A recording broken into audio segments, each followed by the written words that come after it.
Bismillahirrahmanirrahim. Assalamualaikum warahmatullahi wabarakatuh.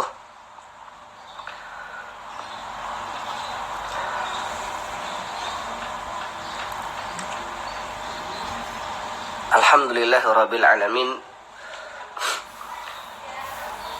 alladzi anzala as-sakinata fi qulubil mu'minin liyazdadu imanan ma'a imanihim. Asyhadu an la ilaha illallah wahdahu la syarika wa min jami'i buldani muslimina amatan ya rabbal alamin. Allahumma inna na'udzubika minal baras wal junun wal juzam wa min sayyi'il asqam. Allahumma inna hadzal marada jundun min junudik tusibuhu bihi man tasha wa tusrifuhu amman tasha.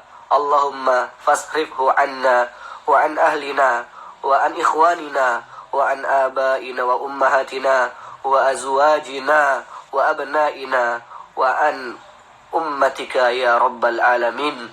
Wa sallallahumma ala sayyidina Muhammadin wa ala alihi wa sahbihi wa barik wa sallim walhamdulillahi rabbil alamin.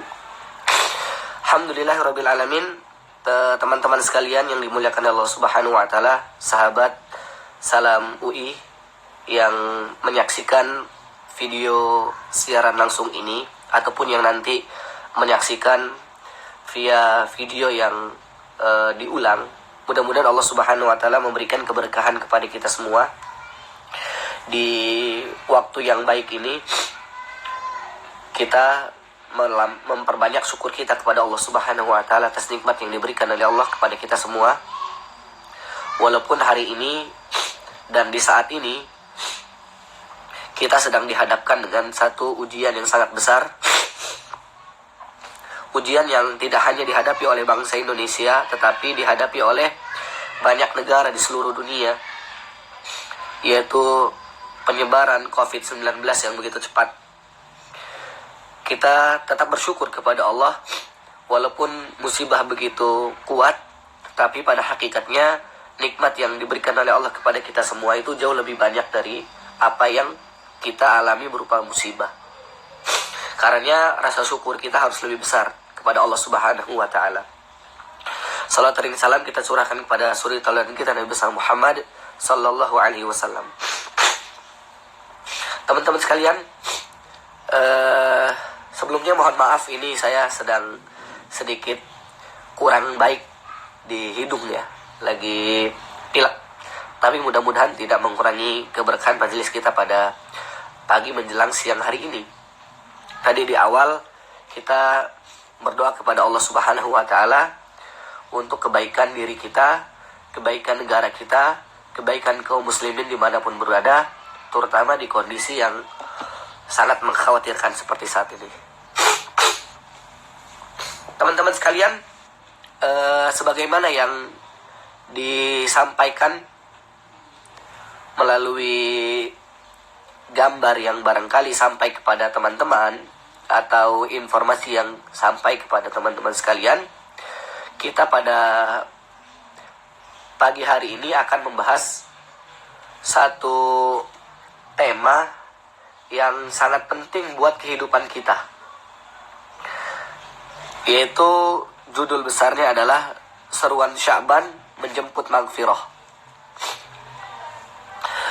Dari tema besar ini insyaallah ta'ala kita akan mengkaji tentang bulan Sya'ban. Yang pertama, apa sih Sya'ban itu dan keutamaannya bagaimana, serta amal-amal apa yang harus kita lakukan di bulan ini.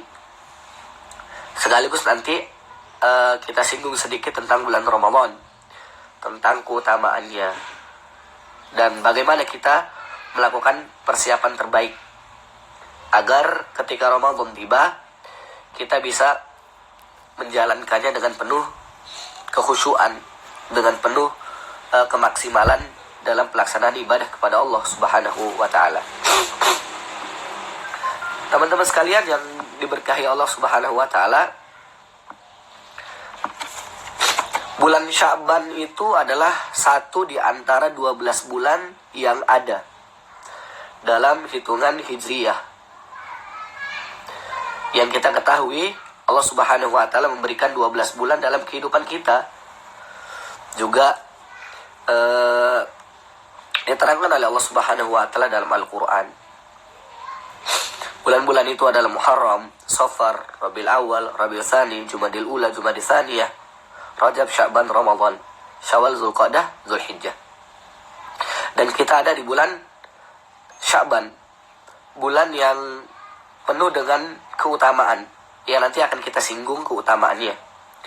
Dan bagi teman-teman yang menyaksikan video live streaming ini, silahkan kalau ada beberapa pertanyaan nanti disampaikan. Tentunya ada moderator tadi yang membersamai kajian kita pada pagi menjelang siang ini. Insya Allah setelah penyampaian materi yang saya sampaikan, akan kita buka sesi diskusi. Diskusi diutamakan berkenaan dengan tema yang kita kaji. Tapi kalau waktu kita cukup dan tema kita sudah selesai, kita diskusikan, maka kita persilakan kalau kita ingin berdiskusi pada tema lainnya yang dikira penting untuk diketahui dalam waktu dekat-dekat ini terutama. Teman-teman sekalian, bulan Sya'ban itu satu bulan yang Rasulullah SAW sering menyebutkannya dalam berbagai keterangan. Bahkan dalam sebuah doa yang kita ketahui, yang doa ini disyariatkan untuk diucapkan sejak bulan Rajab. Doa yang disyariatkan oleh Rasulullah SAW dan harus kita amalkan. Doa yang maknanya bagus. Allahumma barik lana fi Rajab wa Sya'ban wa ballighna Ramadan. Ya Allah, berilah keberkahan kepada kami pada bulan Rajab dan bulan Sya'ban. Dan sampaikanlah kami untuk berjumpa dengan bulan yang penuh dengan keberkahan, penuh dengan keutamaan, yaitu bulan Ramadan. Artinya, Rasulullah SAW sampai memohon kepada Allah Subhanahu wa taala agar bisa mendapat keberkahan dari bulan yang penuh dengan keutamaan ini, yaitu bulan Sya'ban. Apa saja sih keutamaan bulan Sya'ban ini? Ada beberapa hal. Saya merangkumnya barangkali menjadi 7 poin besar. Menjadi 7 poin besar yang menjadi keutamaan bulan Sya'ban, yang barangkali ini juga sering dilalaikan, tidak diketahui oleh banyak orang dari 7 keutamaan ini. Hanya satu yang barangkali dalil itu tersebar, atau pada 2 poin yang tersebar di tengah-tengah kaum muslimin yang mengetahui tentang bulan Sya'ban ini. Kita akan kaji apa saja keutamaan bulan Sya'ban. Yang pertama, di antara keutamaan bulan Sya'ban, yang pertama adalah Allah Subhanahu wa taala itu menurunkan ayat Al-Quran ataupun perintah untuk bersolawat dan mengirim salam kepada baginda Nabi Sallallahu Alaihi Wasallam pada bulan Sya'ban. Ini sebagaimana yang diterangkan oleh Syekh Alim bin Al-Alamah, seorang guru spiritual, seorang ahli ilmu yang menjadi rujukan banyak dalam berbagai negara. Kaum muslimin seringkali menjadikan beliau sebagai teladan, yaitu Syekh Sayyid Alawi Al-Maliki yang bermukim di Makkah Al-Mukarramah. Bahwasannya ayat Allah Subhanahu wa taala dan perintah Allah Subhanahu wa taala untuk kita bersalawat kepada Nabi itu diturunkan oleh Allah Subhanahu wa taala pada bulan Sya'ban. Ayatnya kita ketahui, ayat yang sangat populer, Innallaha wa malaikatahu yusalluna 'alan nabi ya ayyuhalladzina amanu sallu 'alaihi wa sallimu taslima. Kata Allah Subhanahu wa taala, Innallaha wa malaikatahu, sesungguhnya Allah Subhanahu wa taala dan seluruh malaikat Allah Subhanahu wa taala yusalluna 'alan nabi, itu bersalawat kepada baginda Nabi sallallahu alaihi wasallam. Ya ayyuhalladzina amanu sallu 'alaihi wa sallimu taslima. Wahai orang-orang yang beriman, bersalawatlah kepada Nabi dan sampaikanlah salam dengan salam yang benar-benar salam kepada baginda Nabi sallallahu alaihi wasallam. Lalu apa sih keistimewaannya? Ini kan gak ada yang aneh, Ustaz. Bahwasannya ya biasa Allah turunkan. Apa hubungannya dengan bulan Sya'ban? Teman-teman sekalian, kalau coba kita tadabburi, kita renungi hikmah dari berbagai peristiwa, dari kejadian-kejadian yang ada. Allah itu kan qadir, punya satu sifat yang disebut dengan qadir, yaitu mampu melakukan segala sesuatu. Allah mampu melakukan segala sesuatu. Kalau Allah berkehendak, kun fayakun. Disebutkan dalam satu ayat yang sering kita baca di dalam surat Yasin. Innama amruhu idza arada syai'an ayyakula lahu kun fayakun. Sesungguhnya urusan bagi Allah Subhanahu wa taala itu idza arada syai'an, ketika Allah menghendaki segala sebuah sesuatu, menghendaki suatu hal terjadi, kun fayakun, maka Allah cukup mengatakan kun, jadilah, maka jadi. Artinya kehendak Allah. Maka kemudian para ulama merenungi segala sesuatu yang dibuat oleh Allah Subhanahu wa taala itu pasti ada satu hikmah dan alasan tertentu mengapa dibuat pada momentum tertentu. Seperti turunnya ayat tentang sholawat di bulan Sya'ban. Kenapa Allah tidak menurunkan di bulan Rajab? Kenapa Allah tidak menurunkan di bulan Muharram, Safar, Rabiul Awwal, Rabiul Tsani, Jumadil Ula, Jumadil Tsaniyah? Kenapa tidak? Bukankah Allah Subhanahu wa taala qadir? Artinya Allah Subhanahu wa taala menghendaki dimulainya bersolawat kepada Nabi sallallahu alaihi wasallam itu dari bulan ini, ketika diturunkan perintah itu. Nah, artinya ini adalah satu kemuliaan yang Allah berikan kepada bulan Ramadan, kepada bulan Sya'ban. Kenapa tidak kepada bulan-bulan selainnya? Tentu punya alasan. Seperti misalkan contoh lain, kenapa Allah Subhanahu wa taala turunkan Al-Qur'an itu kepada bangsa Arab. Allah turunkan Al-Quran kepada bangsa Arab, Allah turunkan Al-Quran di Saudi Arabia, gitu kan? Bukankah Allah mampu? Kenapa enggak Allah turunkan di Indonesia, Allah turunkan di Australia, di Malaysia, dan lain sebagainya?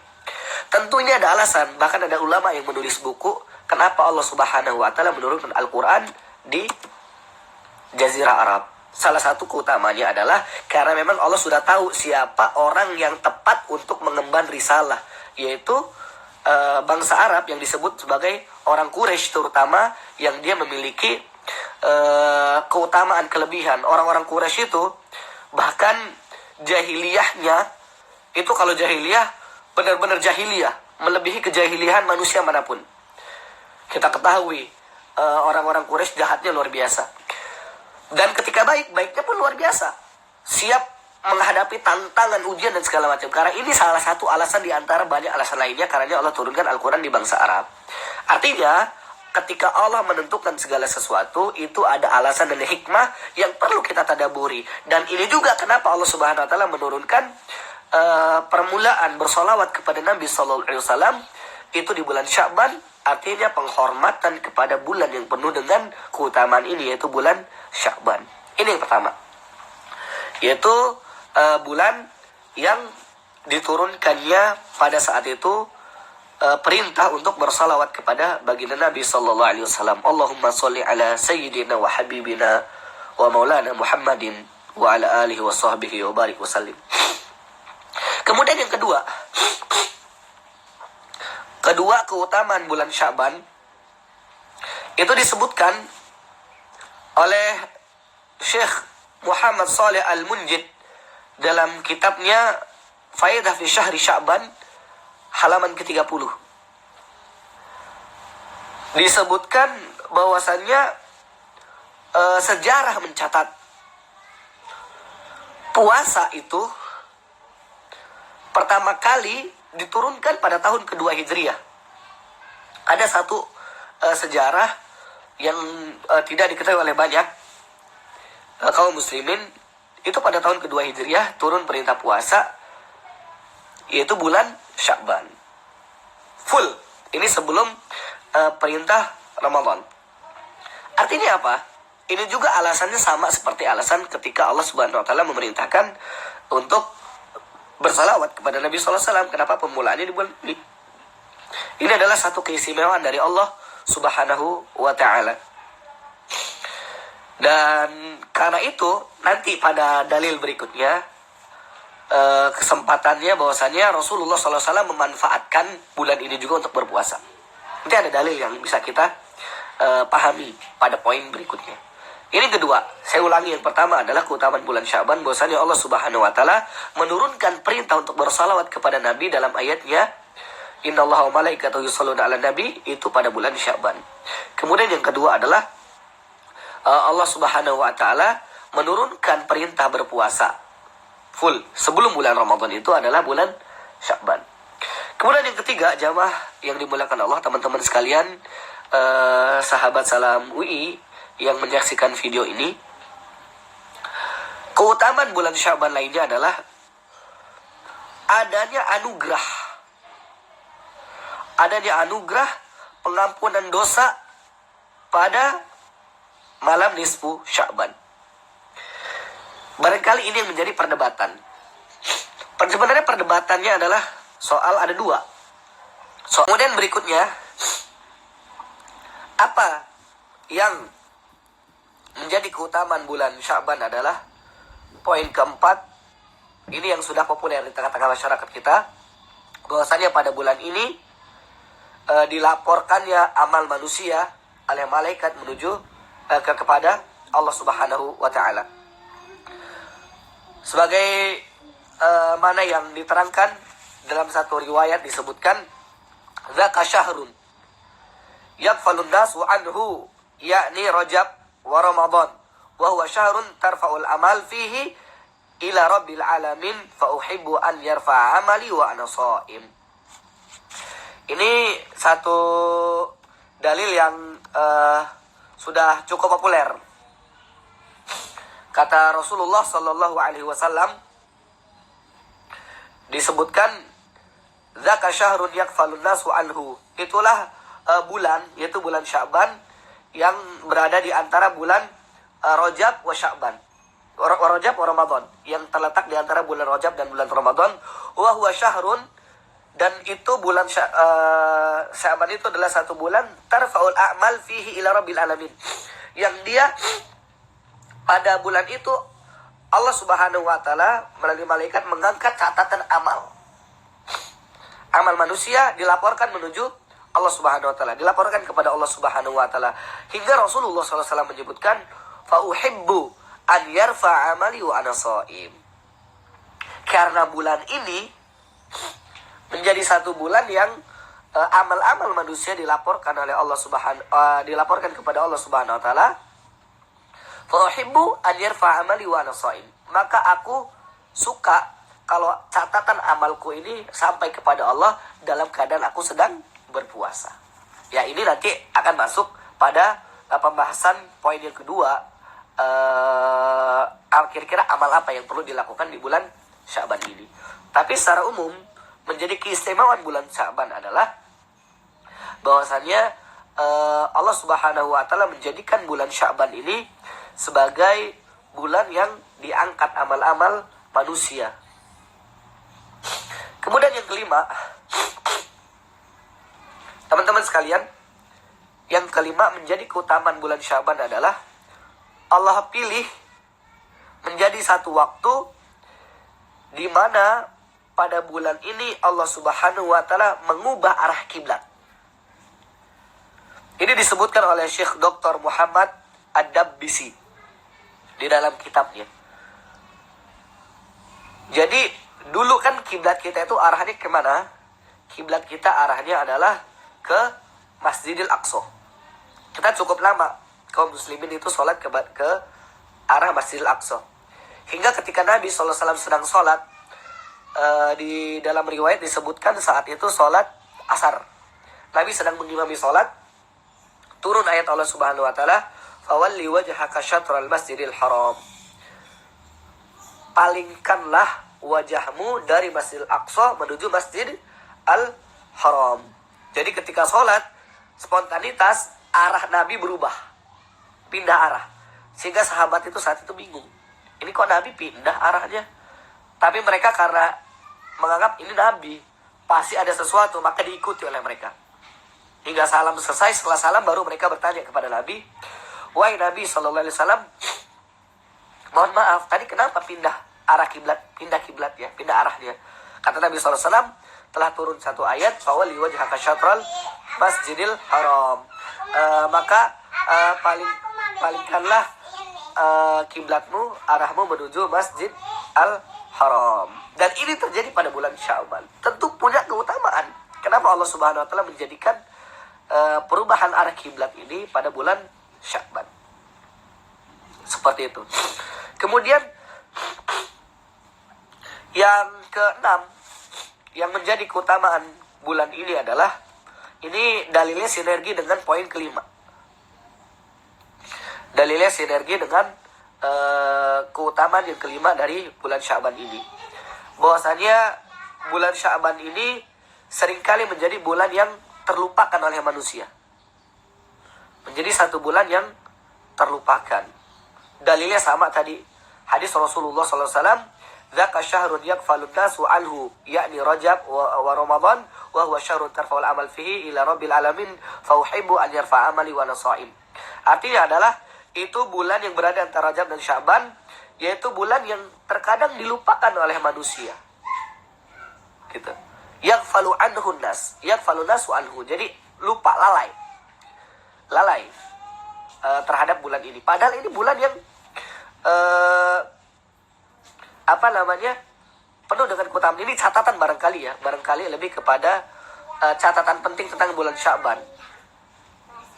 Catatan penting tentang bulan Sya'ban lebih tepat ke arah itu barangkali ya, bukan kepada arah keutamaan. Kemudian yang terakhir dari keutamaan bulan Sya'ban, teman-teman yang dirahmati Allah Subhanahu wa taala, adalah bulan Sya'ban ini disebutkan sebagai bulan pemanasan. Bulan pemanasan menuju bulan Ramadan. Sebagaimana yang diungkapkan oleh seorang ulama besar, yaitu Imam Abu Bakar Al-Balkhi, mengatakan syahrul Rajab syahrul zar' wa syahrul Sya'ban syahrul saki zar' wa syahrul Ramadan syahrul hasadi zar'. Wa qala aidan mithlu syahri Rajab karrih wa mithlu syahri Sya'ban kal ghaim wa mithlu syahri Ramadan kal matar. Jadi ini perkataan ulama besar yang bernama Imam Abu Bakar Al-Balkhi.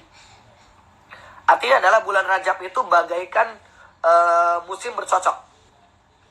Syahr Rajab, syahrul azra', bercocok, menanam, gitu ya. Kemudian wa syahru Sya'ban, syahrul saki zara', dan bulan Sya'ban itu bulan menyiram, gitu loh. Jadi bagian daripada proses nanam, proses usaha, gitu loh. Wa syahru Ramadan, syahrul hasadi zara', dan bulan Ramadan itu adalah bulan menuai. Artinya teman-teman sekalian Allah Subhanahu wa taala, bulan Sya'ban ini sebagaimana dikatakan oleh Imam Abu Bakar Al-Balkhi tadi, menjadi satu bulan yang dia disediakan oleh Allah Subhanahu wa taala untuk kita memanaskan mesin tubuh kita, mesin iman kita, gitu loh. Persiapan sebelum nanti masuk kepada bulan yang penuh dengan pertarungan. Kurang lebih maknanya seperti itu. Kalau misalkan para atlet ingin melaksanakan pertandingan, atlet sepak bola misalkan, tim sepak bola timnas Indonesia, sebelum menghadapi SEA Games, sebelum menghadapi pertandingan-pertandingan besar, maka melakukan pelatihan, kemudian pertandingan-pertandingan kecil. Ini persiapan menuju pertandingan yang besar, gitu ya, disediakan oleh pelatih, tim pelatih, manajemen dan segala macam. Dan begitu pula dengan bulan Sya'ban ini.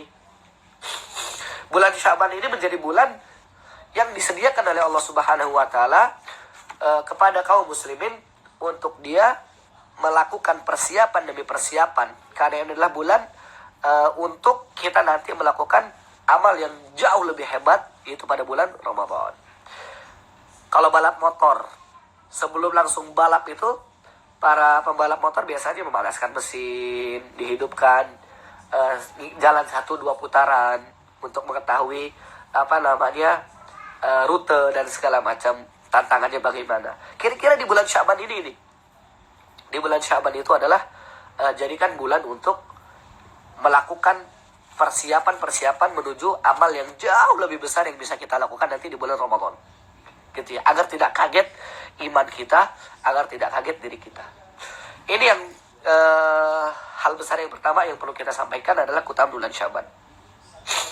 Kemudian yang berikutnya, teman-teman sekalian, kira-kira amalan apa sih yang dianjurkan oleh agama ini kepada kita semua di bulan Sya'ban ini? Kalau amalan yang disebutkan secara spesifik oleh dalil yang menjadi sumber dari kehidupan beragama kita, Al-Quran atau hadis, yaitu cuma hanya satu amal. Kalau yang disebutkan berdasarkan tekstual dalil. Apa itu? Puasa. Puasa pada bulan Sya'ban. Gitu ya. Dalilnya tadi yang kita sebutkan, bahwasanya tarfa'ul a'malu ila rabbil alamin. Amal-amal manusia itu diangkat menuju Allah Subhanahu wa taala. Fa uhibbu an yarfa amali wa ana shaim. Dan aku suka kalau amalku ini diangkat oleh Allah Subhanahu wa taala dengan keadaan aku sedang berpuasa. Artinya amalan utama yang perlu dilakukan di bulan Sya'ban ini adalah berpuasa. Berpuasa di bulan Sya'ban. Tetapi perlu diperhatikan, dan Rasulullah SAW dalam riwayat disebutkan banyak berpuasa pada bulan Sya'ban, gitu ya. Bahkan disebutkan selain pada bulan Ramadan, amalan yang paling banyak dilakukan puasa oleh Rasulullah SAW itu ada bulan Sya'ban. Tetapi perlu dikaji, karena kebetulan tadi subuh saya mengkaji kitab Bulughul Maram dengan syarahnya Subul Salam di majelis taklim di dekat rumah. Jadi musola kecil, musola komplek. Jadi kita tidak sholat di rumah, tapi sholat di musola yang jamaahnya maksimal hanya 15 orang, 10 sampai 15 orang dengan jarak. Kebetulan tadi mengkaji kitab Siam, pembahasan kitab fikih. Dan ternyata ada satu dalil yang perlu kita pahami. Walaupun nanti keutamaan bulan Sya'ban ini puasa ya, amal bukan keutamaan. Amal yang perlu dilakukan di bulan Sya'ban ini adalah yang paling utama adalah puasa, tetapi ada aturannya. Apa aturannya? Disebutkan di sini dalil nomor 632 dari kitab Bulughul Maram. An Abi Hurairah radhiyallahu taala anhu qala Rasulullah sallallahu alaihi wasallam la tataqaddamu Ramadan bi shaumi yawmin wa la yawmaini illa rajulun kana yasumu shauman falyasumhu, muttafaqun alaih. Nah, ini hadis disebutkan oleh Rasulullah SAW dari riwayatnya Abu Hurairah radhiyallahu taala anhu, yang mana menceritakan bahwasanya Rasulullah SAW bersabda, la tataqaddamu Ramadan bi shaumi yawmin wa la yawmaini illa rajulun kana yasumu shauman falyasum. Janganlah kalian itu sebelum masuk Ramadan mengawali dengan puasa sebanyak 1 atau 2 hari sebelumnya. Illa, kecuali rajulun kana yasumu shauman falyasum, seseorang yang memang terbiasa puasa dan pada saat itu harus puasa maka dia puasa. Artinya apa? Teman-teman sekalian Allah Subhanahu wa taala, kalau kita ingin berpuasa di bulan Ramadan, kan kita diperintahkan untuk banyak berpuasa. Silakan puasa di bulan Ramadan, di bulan Sya'ban, tetapi ingat, kita tidak boleh berpuasa di 2 hari menjelang bulan Ramadan. Gitu ya, misalkan bulan Ramadan jatuh pada hari Senin, maka hari Ahad dan hari Sabtu kita tidak boleh berpuasa. Dan hukumnya adalah haram. Di sini dijelaskan oleh Imam As-Sun'ani, al-haditsu dalilun ala tahrimi shaumi yaumin aw yaumaini qabla dukhuli Ramadan. Hadis tadi menunjukkan menjadi sebuah dalil yang menunjukkan bahwasanya haram hukum berpuasa 1 hari atau 2 hari sebelum memasuki bulan Ramadan. Gitu. Seperti itu. Artinya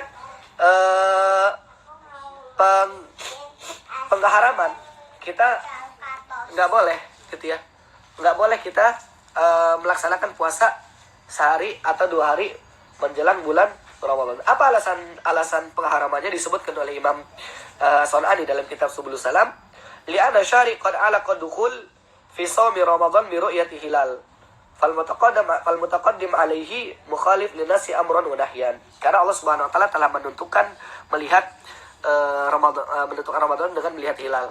Maka yang mendahulukan dengan puasa sebelumnya itu dikatakan sebagai orang yang menyelisihi. Ini mohon maaf tadi ada iklan sebentar gitu ya. Ada bocah yang pengen bergabung. Walaupun ada pendapat lain yang mengatakan yukrah gitu ya. Seperti itu. akan juga yang perlu diperhatikan juga dari amal yang utama ini di bulan Syaban, yaitu puasa tadi. Ada satu dalil dari Abu Hurairah juga yang dia marfu' sampai ke Rasulullah sallallahu alaihi wasallam. Yang dikatakan Sofa Syaban fala tasumu. Ketika bulan Syaban itu sudah masuk ke seperdua terakhir, artinya setengah kedua, fala tasumu, jangan kau berpuasa. Artinya banyak puasa di bulan Syaban itu dianjurkan, gitu ya. Itu di setengah yang pertama, 1 sampai 15 Syaban. Walaupun nanti ulama berbeda pendapat tentang bagaimana kedudukan hadis ini dan pendapatnya. Ada yang mengatakan innahu yukrah ba'dal intisaf wa yuhram qabla Ramadan yaumaidi aw yaumaidi. Pendapat yang pertama, makruh puasa setengah kedua di bulan Ramadan, dan haram hukumnya sehari atau 2 hari sebelum Ramadan. Dan ada yang lain mengatakan wa yajuzu min ba'di intisafihi wa yuhram qabla yaumaidi aw qabla yaumin aw yaumaidi, yaitu boleh puasa setengah kedua, tetapi sehari atau 2 hari sebelumnya tetap tidak boleh. Itu tadi ya, terkait dengan puasa. Karena amal yang paling utama di bulan Syaban tadi adalah puasa berdasarkan dalil tarfa'u amal ila rabbil alamin fa uhibbu an yarfa amali wa ana shaim. Kemudian poin pentingnya juga terkait dengan puasa di bulan Ramadan ini, di bulan Syaban, ada hadis lain yang perlu kita rujuk. Hadis tentang puasa pada hari syak, yaitu hari keraguan. Dalilnya adalah Ammar bin Yasir radhiyallahu taala anhu qala man shoma al-yawma alladhi yushakku fihi faqad asa Abul Qasim. Barang siapa yang berpuasa di hari di situ ragu, maka telah menyelisihi atau bermaksud kepada Abul Qasim. Siapa Abul Qasim? Abul Qasim adalah Rasulullah sallallahu alaihi wasallam. Apa arti yaum syak itu? Yaitu yaum salasin min Sya'ban. Arti ke-10, hari ke-30 dari Sya'ban. Kita ketahui dalam bilangan Hijriah itu hari ada 29. Hari ada 29, nanti di hari ke-29 lihat apakah besok sudah masuk hari baru malam nanti atau tidak. Kalau dia masih hari yang sama, berarti hari ke-30, maka itu hari yang tidak boleh. Itu hari syak. Itu termasuk juga kepada hari yang sehari atau 2 hari berpuasa, yang hukumnya haram menurut mazhab Syafi'i terutama. Seperti itu ya. Nah, itu yang pertama ikhwan sekalian, teman-teman yang dimuliakan oleh Allah Subhanahu wa taala, terkait dengan puasa di bulan Sya'ban yang dia menjadi amal yang paling diutamakan untuk dilakukan gitu ya pada bulan ini. Maka teman-teman ini memperbanyak puasa, silakan di bulan Sya'ban. Bentar. Kemudian teman-teman yang dimuliakan oleh Allah Subhanahu wa taala,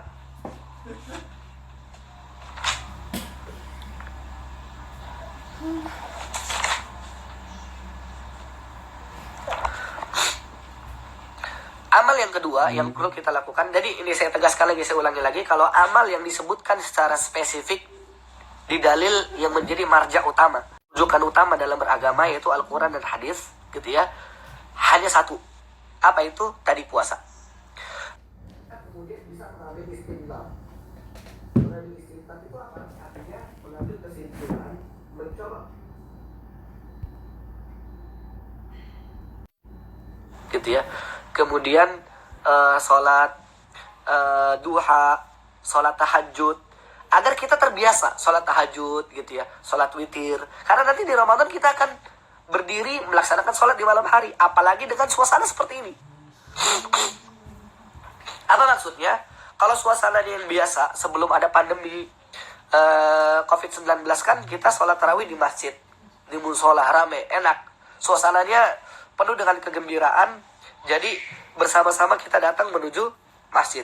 Tetapi hari ini kan kalau misalkan qadarullah ternyata pandemi ini belum selesai di bulan Ramadan, dan masih ada anjuran untuk kita tidak mengadakan pertemuan-pertemuan yang ramai. Artinya termasuk berimbas kepada sholat tarawih di rumah. Maka ini penuh dengan tantangan nanti di bulan Ramadan. Tantangan yang paling